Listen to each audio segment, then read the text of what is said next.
Oke, balik lagi di Konak bareng Bang Ikra. Mungkin kemarin udah pada nonton ya yang episode sebelumnya.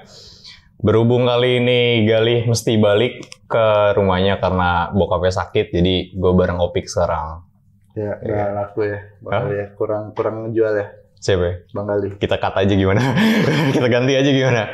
Nih, kita balik lagi sama Bang Ikra. Kemarin kita udah ngebahas tentang pergerakan awal Bang Ikra ke Depok ya kan, kuliah di UI, terus menjadi apa kemarin tuh Bang?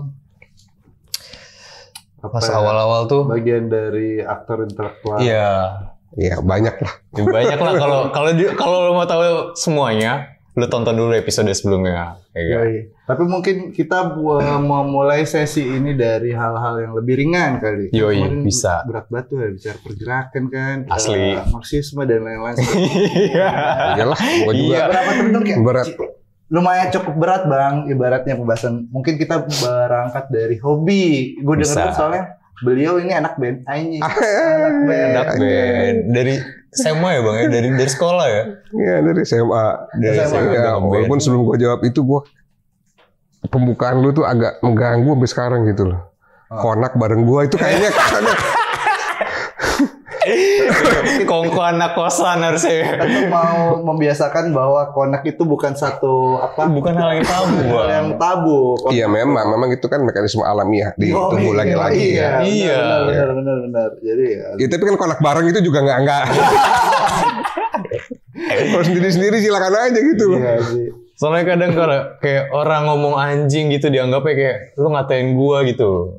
Kayak itu kan pola pikirnya teman-teman sendiri, pola pikirnya orang-orang yang menganggap anjing itu hal yang balik lagi enak ke ini gitu dong. Ya kan? Anjing iya, padahal tergantung maknanya kan gitu.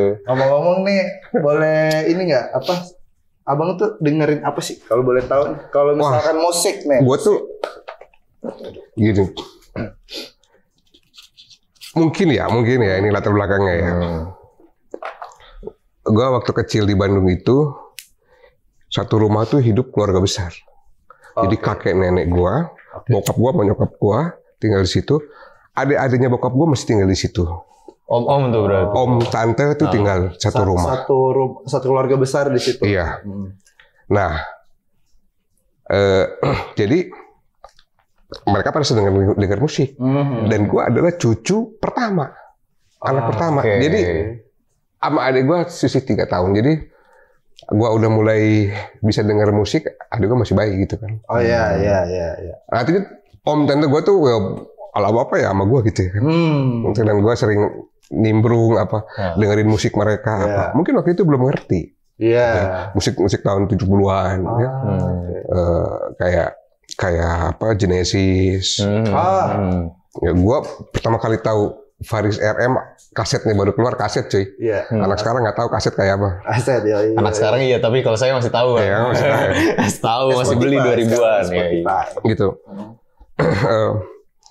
Faris RM apa itu ya dari om-om gue gitu. Karena ini sih emang ngaruh banget sih itu apa yang kita dengerin pas kecil itu bakal kebawa jadi referensi utama yang kita dengerin pas dewasa. Kayak terbrainstorm. Nah, tetapi SMP. SMP. Dulu kan surga banget ya. Kaset itu sempat harganya ada yang 800 perak, 100 rupiah, ada yang 1.500 rupiah. Jadi SMP itu gue selalu recehan yang gue bawa pulang itu gue tabungin. Hampir tiap minggu gue pasti ke toko kaset. Beli kaset. Gue dengerin dulu kan boleh dicoba ya, dengerin dulu gitu ya kan. Bawa setumpuk gitu kan, terus 15 biji kaset, belinya satu ini. Udah seneng coba setel dulu ya kan. Numpang denger dulu ya kan. Yang ini masuk nih, ini apaan?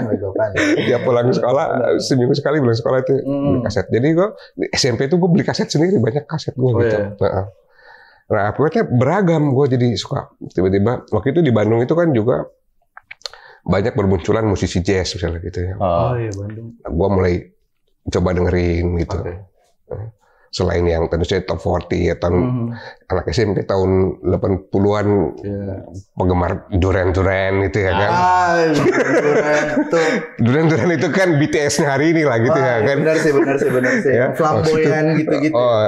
Jadi kalau anak muda waktu itu nggak suka Duran agak aneh gitu ya kan. Tapi kalau anak sekarang nggak suka BTS nggak aneh bang. Gitu ya. Iya. Gue nggak tahu sih, tapi anak-anak gue semua suka BTS. Iya. Soalnya sekarang referensi tuh lebih luas lagi. Iya. Kan mungkin lewat kaset doang nih. Sekarang kan banyak platformnya. Iya benar. Iya betul itu juga ya. Nah, jadi akhirnya beragam. Nah, begitu tambah dewasa di SMA, gue sempet ngeband yang dibawain lagu Van Halen, Ras gitu ya kan. Gitu. Tetapi waktu festival bawainnya lagu Krakatau yang agak-agak pop jazzy gitu. Iya. Supaya penonton juga lebih familiar gitu. Waktu kuliah ketemu sama teman-teman yang senang progressive rock. Gitu. Ya, tadi yang gue sebut model Genesis, Yes, ya, King Crimson dan sebagainya gitu. Gue udah lama gak denger, tapi tiba-tiba memori, karena waktu kecil sering dengerin kali ya, memorinya cepat. Gue seneng lagi akhirnya ngambil bikin grup musik di kampus. Ya. Kita bawain lagu sendiri, ngarang lagu sendiri, tapi sangat berwarna, sangat terinspirasi sama band-band progressive rock. Tapi masih inget nggak tuh bang? Lagu-lagu yang diciptain bang? Masih ada kok. Kita tes. Nah, jangan. Ini ada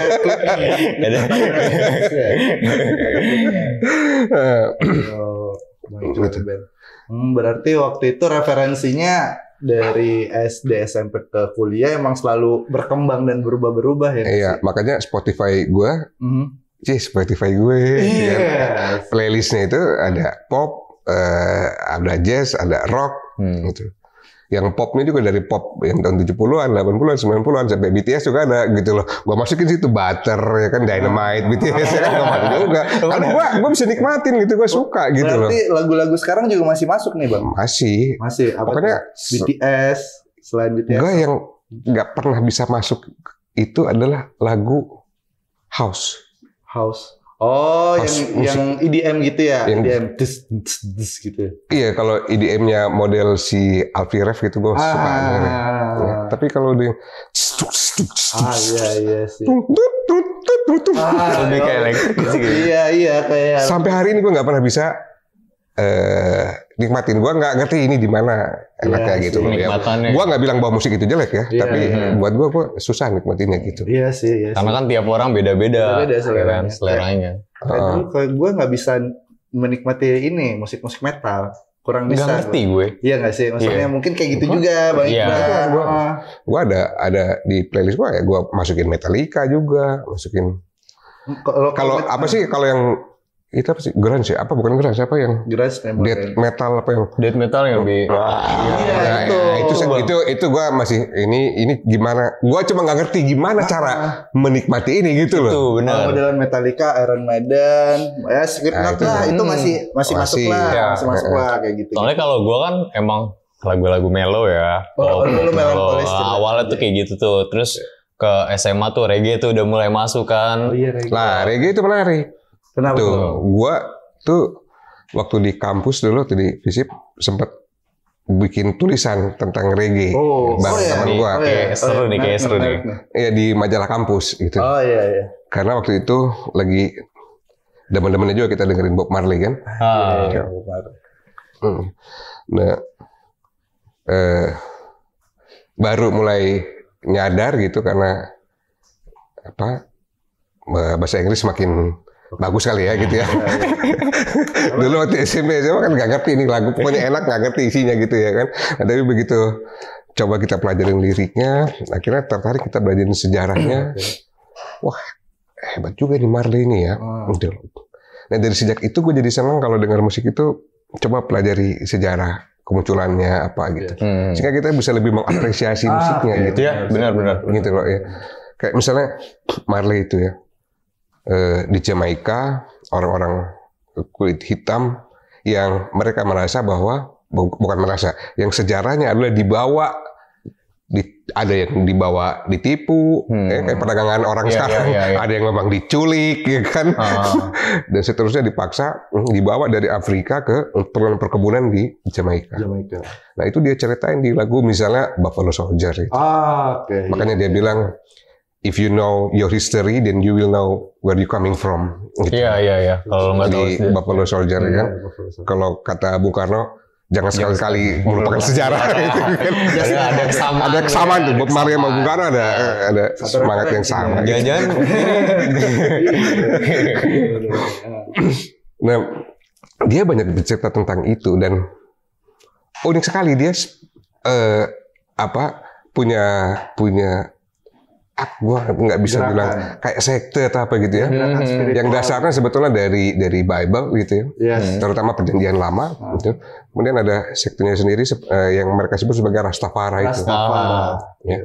Nah, Rastafari itu sebenarnya mengajarkan bahwa bangsa kulit hitam ini ditindas ya oleh yang mereka sebut sebagai simbolik kekuasaan Bizantium waktu itu menindas. Itu agak berat lah sejarah ya kan.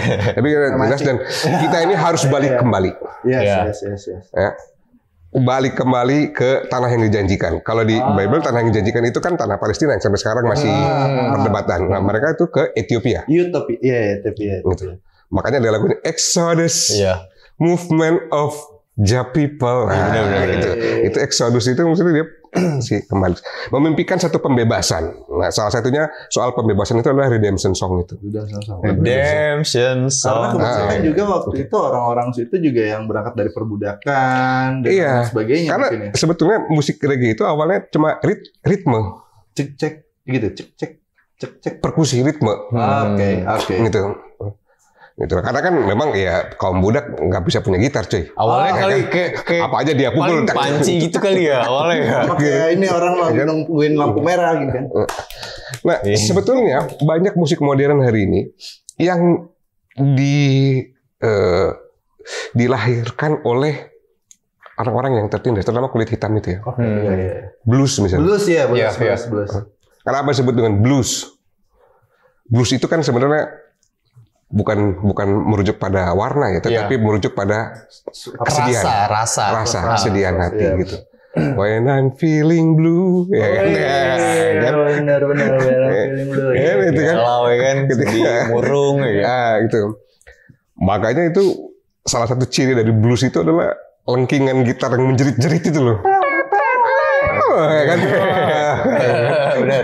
Seolah-olah jeritan hati para budak yang kulit hitam yang tertindas itu. Nah, tapi dari blues itu kemudian jadi berkembang jadi ada rock, ada jazz, gitu. Ya. Sebagian rock and blues jadi pop apa segala macam berkembang lah gitu. Kalau sejarahnya gue nggak terlalu paham. Tetapi kira-kira itu jadi sumber. Kalau orang peradaban kulit putih kan klasik. Klasik. Musik klasik gitu. Country. Nah, bahkan beberapa gua baca misalnya gitu, musik metal. Termasuk yang tadi itu yang sebetulnya itu muncul dari orang-orang kalangan kelas bawah yang dia nggak bisa tuh pengen bermusik tapi dia nggak bisa kuliah di Berklee Music School misalnya gitu. Ya, dia nggak punya ini. Jadi pokoknya main aja bunyi kan, dibikin distorsi lah gitarnya nyanyinya juga itu nggak penting gitu. Tapi ternyata jadi genre baru. Banyak juga sih memang musik yang berangkat dari pergerakan gitu kayak musik punk, ska atau enggak mungkin kan itu kan berangkat dari orang-orang mungkin skinhead ya namanya yang kayak buruh-buruh di sana. Kalau skinhead kan lagi itu ini lagi. Beda. Kebanyakan itu di fasisme banyak pada kelompok ultranasionalis ya. Jerman. Cuma itu neo-Nazi gitu. Itu gue juga cek ya, wah ininya ribet juga nih. Jadi ada kayak skinhead yang menginterpretasikan yang anti fasis, ada juga yang atas skinhead yang fasis juga dan lain-lain sebagainya. Nah, kalau punk itu ya memang kan salah satu negara industri yang punya sejarah revolusi industri kan Inggris ya. Itu jadi soal gerakan kelas buruh di sana, termasuk misalnya di Liverpool gitu. Ya, sebagai daerah industri. Walaupun yang terkenal di situ ada Beatles dan Manchester misalnya gitu ya. Dua kota industri utama gitu. Nah, Liverpool itu tim sepak bolanya sangat didukung oleh kelas buruhnya. Gitu. Hooligannya juga. Dan sama juga dengan Manchester. Justru Manchester awalnya adalah dari klub sepak bola yang berasal dari para pekerja, buruh. Bener. Awalnya dia dari Newton Heath, ya. Itu para buruh yang bikin itu gitu. Klub. Makanya sama-sama merah ininya. Gitu. Jadi yang saya kira ya oke lah Liverpool. Ya boleh lah. Gue tahu ini sempat jadi legenda gitu. Gue tahu ini mau cengin gue ujungnya sebenarnya. Boleh lah, walaupun secara kualitas tim tapi sejarah oke lah ya. Sejarah. Gue usah sosok ngobrolin bola. Lu gak ngerti bola, gue tahu. Berarti kalau misalkan abang referensi musiknya ini lebih ke arah mana nih? Gue tuh nggak bisa bilang karena kalau lihat misalnya ke rumah gue punya koleksi CD banyak sekali, terus piringan hitam, itu genre-nya ya jadi bermacam-macam. Oke. Gue bahkan punya, dulu gue sempat beliin musik-musik Bali. Yang gamelan gitu. Gue sempat senang sekali dengerin musik Bali itu gitu. Terus gue bukan kalau gue karena dari nenek gue dari ibu orang Bali ya. Mungkin ada itunya. Nah, tapi gue punya beberapa koleksi lagu Batak misalnya. Oke. Tapi enak juga. Dari yang agak tradisional sampai yang modern gitu. Oke. Selain juga yang tadi udah gue sebutin gitu. Yang jazz banyak yang jazz gitu yang. Jadi buat gue musik pokoknya gue pengen nikmatin, gue nggak peduli apa genre atau kesan yang misalnya ini dangdut kampungan nih gitu apa gitu kan orang bilang gue kalau dangdut yang enak ya gue koleksi juga ada gitu loh. Sebagai ini aja sih wadah pengekspresian diri lah musik itu. Itu Rhoma Irama itu pada awal-awal dia itu sangat terinspirasi justru oleh grup-grup musik rock tahun 70-80-an ada di Purple, Led Zeppelin. Itu dengan beberapa lagu Rhoma Irama masa lalu itu agak mirip-mirip sama ada bagian-bagian yang kelihatan Rhoma Irama loh yang dangdut itu bisa terinspirasi oleh itu. Jadi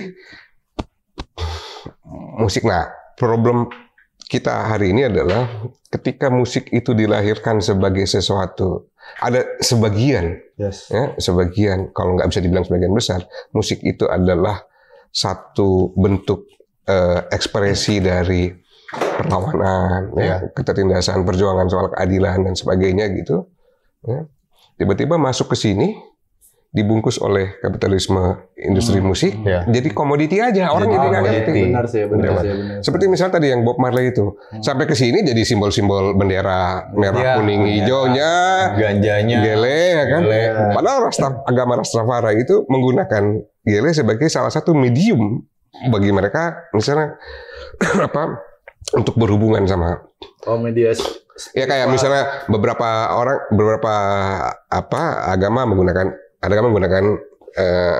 hiyo ya. Nah, ada yang pasang lilin ya kan, macam-macam lah gitu.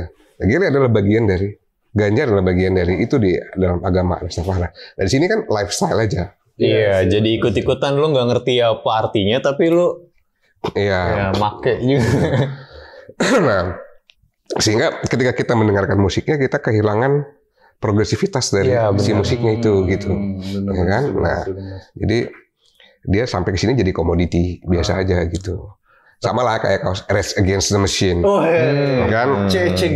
Nah, pakai C kan. Wah, tiba-tiba anak di mall juga pakai Che Guevara gitu. C, topi, bintang merah, tapi lu nggak tahu artinya apa. Apa gitu? Ini apa pakai C dan lain sebagainya, cuma ngata-ngatain sosialis. Iya. Sosialis. Jadi lucu ya. Maksudnya kan kalau misalkan kita bicara, gue nggak terlalu mengenal sosok C sih, cuma dia kan cukup secara ide dan gagasan dia cukup kiri lah kan, jadi agak aneh misalkan. Bukan cukup kiri, memang dia salah satu tokoh gerakan komunis di Amerika Latin gitu loh, gerakan kiri di Amerika Latin. Nah, tapi kan kita nih kalau misalnya kita mungkin ya, kalau kita pakai kaos Lenin. Atau gini, kita pakai kaosnya Aidit, itu bisa ditangkap, itu bisa dirazia gitu loh. Baru ulang tahun. Ya, baru sama kelompok-kelompok yang misalnya anti komunis ya, apa gitu. Tangkap. Tapi kita pakai baju C nggak diapa-apain. Orang aneh banget. Baju C jajan di McD. Iya. Gitu lah. Jadi sebenarnya ini tips aja ya.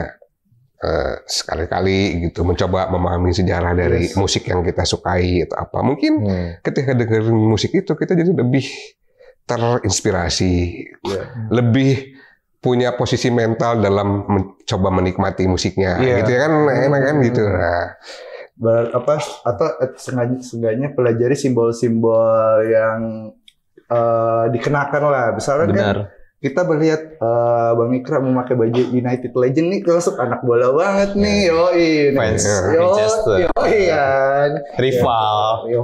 Tapi champion aja nih, emang dia dapat nih. 2020 Liverpool champion bro. Amin. Yang kata orang giveaway bodo amat ya. Sekarang ini ya lagu Bento, sampai sekarang masih kalian nyanyiin kan? Iya, benar. Tapi mungkin anak-anak yang lahir 98 ke sini mendengar lagu Bento akan berbeda dengan kita yang lahir pada masa Orde Baru misalnya. Karena lagu itu kan sebenarnya bagian dari kritik terhadap pemerintahan Orde Baru, pemerintahan Soeharto misalnya. Ada juga lagunya Iwan Fals tuh yang ceritain tentang Butin kalau nggak salah tuh. Saya lupa. Itu yang dia bermasalah kasus gitu ya. Soalnya namanya mirip sama. Karena disangkanya diplesetin itu loh. Iya, karena Princess Kante binti Mahmud apa gitu. Ya, artinya gini, kalau kita dengan lagu Bento kita mempelajari konteks ketika lagu ini keluar itu kan tentu kita dengar liriknya, dengar apanya itu bisa lebih Iya. Tapi ada di Bang bicara tentang musik nih ya. Ada satu hal yang sebenarnya saya suka bingung gitu. Maksudnya saya juga bukan yang anak yang musik banget gitu. Cuma pernah saya waktu itu ada kerjaan di perusahaan rokok lah. Ditanyain, Pik kalau di Depok musik kan kalau misalkan di Jakarta Barat tuh yang terkenal sama metal-metalan, rock-rock progresif dan lain-lain. Di selatan dengan mungkin disco-disconya dan lain-lain sebagainya. Cuma jadi setiap daerah tuh seolah-olah punya identitas musiknya. Nah, cuma pas gue ditanya di Depok apa nih yang orang Depok suka dengerin. Nah, gue bingung tuh. Apa tuh? Jadi apa jangan-jangan memang secara seni bermusik itu di Depok itu tidak diberikan ruang kah, tidak bisa berkembang atau bagaimana? Kalau Bang Ikra sebagai kalau gue sih bilang penikmat musik lah, walaupun penikmat musik ya benar. Cuma dari knowledge-nya kita tahu nih bukan sekedar penikmat nih. Kalau Bang ngeliat gimana Bang? Di Bandung itu kan gue lahir dan besar di Bandung ya. Di Bandung itu, jadi gue ketika gue tinggal di Depok, jadi warga Depok, itu betul-betul merasakan perbedaan yang luar biasa gitu. Benar. Ya. Sampai kadang-kadang saya juga prihatin ini anak-anak saya mau punya ekspresi kebudayaannya kayak apa, di mana di kota ini. Kalau di Bandung bertebaran di mana aja. Iya benar. SMA, semua SMA kadang-kadang kita ya bulan ini kita ke SMA ini karena dia lagi bikin pentas seni ini dan yang tampil bagus gitu loh. Gua misalnya festival vokal grup antar sekolah, gue ikut loh festival vokal grup. Oh iya asik. Saya vokal grup pernah dapat piala juga. Boyband tuh. Rame-rame ada nggak tahu ada 12 orang kali waktu itu ya, 12 orang. Tapi sekarang juga ini ya, K-pop juga banyak ya. Banget. Sebelum K-pop bahkan dulu tuh Smash ya? Smash. Band asal apa? Nah, gitu kan festival vokal grup itu rutin di Bandung itu. Banyak gitu loh kita. Nah, salah satu lawan gua misalnya SMA Negeri 5, salah satu penyanyinya namanya Arman Maulana. Gitarisnya Capung Javajai, kan itu kan. Tapi kan waktu itu kan kita nggak pernah tahu bahwa Arman akan sehebat ini hari ini.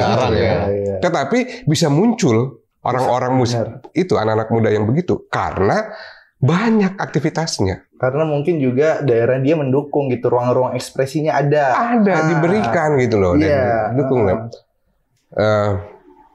Kota Depok ini kota yang nyaris saya kira dalam 15 tahun belakangan ini nggak bisa paham. Saya nggak bisa paham apa sebenarnya strategi kebudayaan pemerintah Kota Depok. Oke. Gitu ya. Nah, dalam sebuah rapat saya pernah menyampaikan gitu loh, bahwa dari semua dinas ya yang mencoba menampilkan apa persoalannya dan bagaimana solusinya kan gitu kan. Iya. Nah, cuma dinas kebudayaan Kota Depok aja yang melihat persoalannya ada di masyarakat. Misalnya kalau dinas yang lain misalnya persoalannya kan ada di diri mereka, misalnya kurangnya SDM, maka perlu pelatihan gitu kan.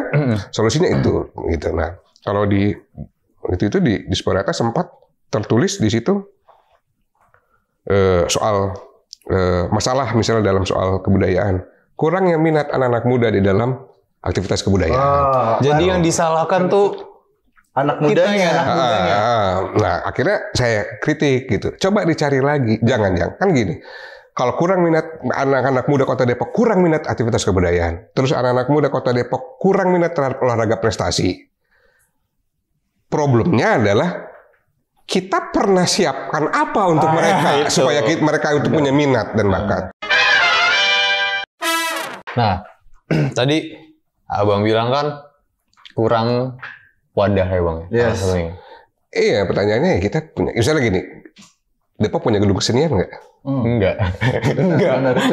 Sederhananya ya. Enggak. Iya.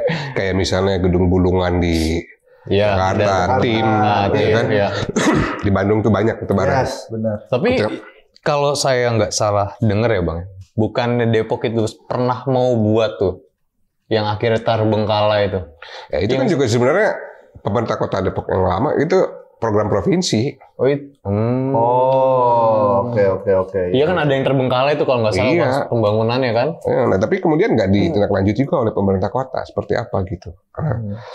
Tapi memang pas saya ngobrol nih kan di 2015 waktu mau pilwalkot pada saat itu kita tuh kayak saya, Gali, Sean dan teman-teman yang lain tuh kayak buat gerakan Muda Depok yang mengumpulkan teman-teman tuh dari komunitas, masyarakat umum. Ditanya tuh kalau rata-rata anak-anak muda, ya kan, pas kita tanya apa sih yang mereka mau, salah satunya tempat buat panggung ya.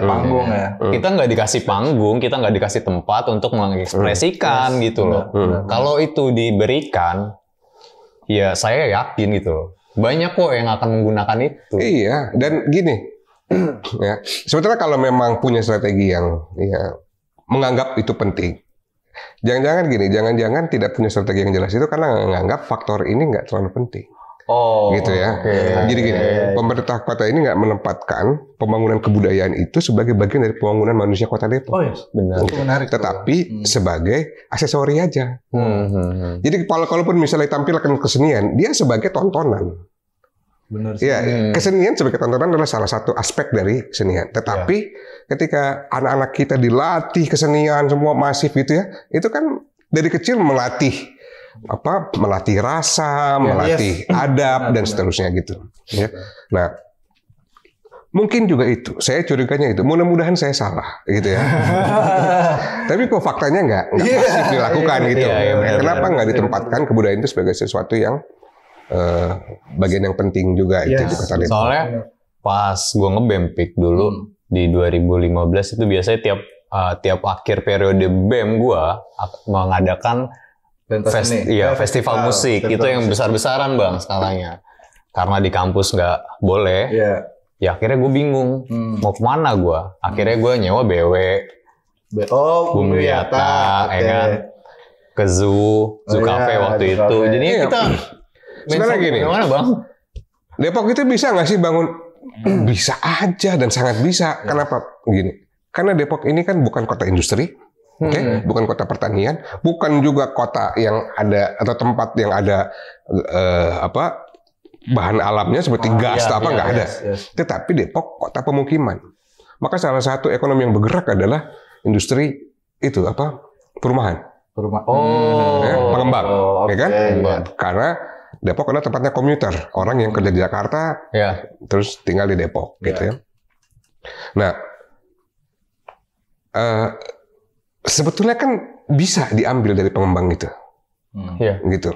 izinnya apanya. Oke, izin sekian, lahan sekian, ya kan pajaknya sekian, tapi kamu bangun taman ya. Benar. Misalnya gini, yang sangat saya sesalkan ketika dibangun Margo City. Saya sangat senang ketika di depannya itu ada skatepark tuh. Itu dia. Iya, skatepark. Ada bisa panggung buat musik apa segala macam. Benar. Tiba-tiba mau dibangun hotel kok diizinin. Kalaupun misalnya diizin, oke, lu bangun hotel, tapi lu bangun lagi dong tempat kayak beginian di tempat lain. Ini gue siapin. Benar. Nah sebetulnya lepas dari suka nggak suka, setuju nggak setuju sama sosok ini ya. Tapi ketika Ahok dan Jarot itu, dia bikin 125 lebih RPTRA, ruang terbuka, ruang terbuka ramah anak itu, ya, tanpa APBD. Oke.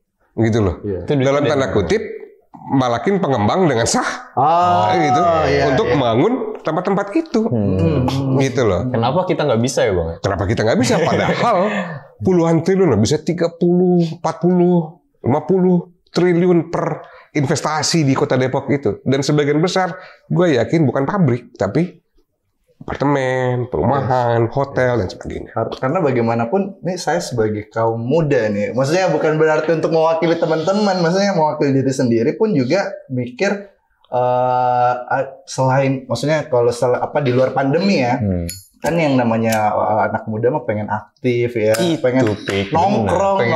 Masa iya kita nongkrongnya di mall lagi, Ya malah sekarang banyak mah kafe dan lain-lain. Jadi yang menuntut kita secara tidak langsung jadi konsumtif. Iya, bukan yang mengkreat sesuatu. Padahal tantanganmu masa depan itu bukan otak matematik loh. Kalau generasi kita tahun 70-an, 80-an, ya sebelum-sebelumnya kan ditanya matematikanya masih bagus gitu apa ya kan. Kalau otak kalian ini kan tentang otak kreatifnya ini. Benar. Ini kan. Kalian nggak perlu jago IT. Nggak perlu bisa kayak misalnya Gojek itu kan dia idenya ada tukang ojek, ada pengembangan handphone yang sedemikian rupa, ya kan?